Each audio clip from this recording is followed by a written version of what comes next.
Hello दोस्तों, कैसे हैं आप। दोस्तों, अक्सर मैं वर्ग 2 से संबंधित जो भी आपके सवाल होते हैं उनके रिप्लाई करता हूं, लेकिन सबसे बड़ा सवाल ये आ रहा है कि बहुत से लोगों को होल्ड कर दिया गया है और बहुत से लोगों को रिजेक्ट कर दिया गया है वर्ग 2 के डॉक्यूमेंट वेरिफिकेशन में। तो आगे उनका क्या होना है। साथ में बहुत से भाई बहनों ने ये भी पूछा है कि सर हमें जो है रिसिप्ट मिल चुकी है, हमारे डॉक्यूमेंट्स सही पाए गए हैं, अब क्या आगे चलकर हमें बाहर किया जा सकता है। दोस्तों, तो निश्चिंत रहें, आपके डॉक्यूमेंट सही पाए गए हैं, आपको रिसिप्ट मिल गई है, तो कहीं से कहीं तक कोई प्रॉब्लम नहीं है। अब आपकी होनी है ज्वाइनिंग, यानी आपकी ज्वाइनिंग अब कहीं से कहीं तक प्रभावित नहीं हो सकती है। 100% आप गवर्नमेंट टीचर बन चुके हैं। इसके लिए जो आपका संघर्ष है, पढ़ाई के प्रति आपकी लगन है, वो आप जैसे न जाने कितने लोगों के लिए प्रेरणा बनेंगे। दोस्तों, हमेशा ऐसे ही लाइफ में उन्नति करते रहें। अब हम बात करेंगे उन अभ्यर्थियों की जो होल्ड हुए या रिजेक्ट हुए हैं। दोस्तों, होल्ड या रिजेक्ट आप हुए हैं दोस्तों, तो आपको अपील करने का एक मौका दिया जाएगा। फाइनल नियुक्ति लिस्ट जारी होगी, उसमें कारण बताया जाएगा कि आप यदि रिजेक्ट हुए तो किस कारण से हुए। यदि वो वाजिब ना लगे तो आप अपील कर सकते हैं DPI भोपाल जाकर। साथ में दोस्तों, जो होल्ड हुए हैं वो अपने आप को रिजेक्ट ना माने, क्योंकि होल्ड का मतलब होता है कि आपके विषय में जो अंतिम निर्णय लेगा वो DPI लेगा।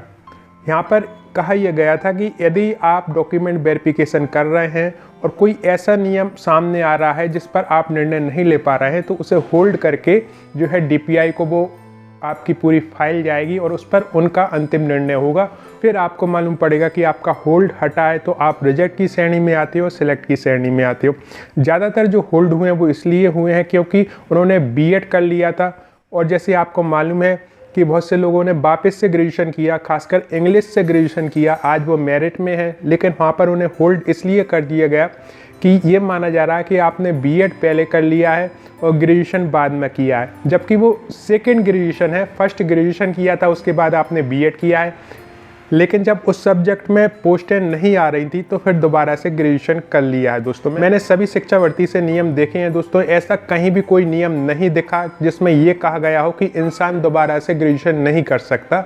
तो वहाँ पर जो है आपका होल्ड हटना चाहिए और आपको ज्वाइनिंग मिलनी चाहिए। तो यहाँ पर जिनका भी इस वजह से होल्ड हुआ है, बिल्कुल भी चिंता ना करें, क्योंकि आप स्वयं सभी नियम देख सकते हैं। अभी भी जो वर्ग 2 की पात्रता परीक्षा की बात करें या भर्ती परीक्षा की बात करें, सभी नियम डले हुए हैं। उनमें कहीं से कहीं तक ये मेंशन नहीं किया गया है कि आपने यदि B.Ed के बाद फिर से ग्रेजुएशन कर लिया है तो हम आपको मान्य नहीं करेंगे, ऐसा कहीं से कहीं तक नहीं लिखा है। तो यहाँ पर आपकी ज्वाइनिंग होनी चाहिए। दोस्तों, अब यहाँ पर बहुत से भाई बहनों ने ये पूछा है कि सर जो रिजेक्ट हुए हैं उनकी जगह क्या वेटिंग क्लियर होगी। हाँ, उनकी जगह बिल्कुल वेटिंग क्लियर होगी। वर्ग 2 की ज्वाइनिंग के बाद जो अगली लिस्ट आएगी वो वेटिंग के ऊपर ही आएगी। दोस्तों, तो निश्चिंत रहें। तो लगता है कि हम गलत तरीके से रिजेक्ट हुए हैं तो विभाग आपको एक अपील करने का मौका देगा।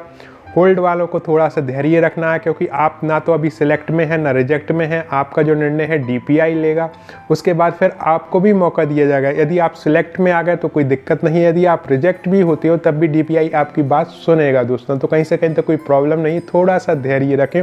और जिनका वेरिफिकेशन अच्छे से हो चुका है उनके लिए बहुत बहुत बधाई, क्योंकि आपका संघर्ष कामयाब हुआ है। तो आई थिंक मैं ये डाउट क्लियर कर पाया हूँ। आपके मन में और कोई डाउट हो कमेंट बॉक्स में जरूर लिखें, मैं अगले वीडियो में उन्हें जरूर क्लियर करूंगा। आपने इस वीडियो को देखने के लिए इतना समय निकाला, उसके लिए दिल से धन्यवाद।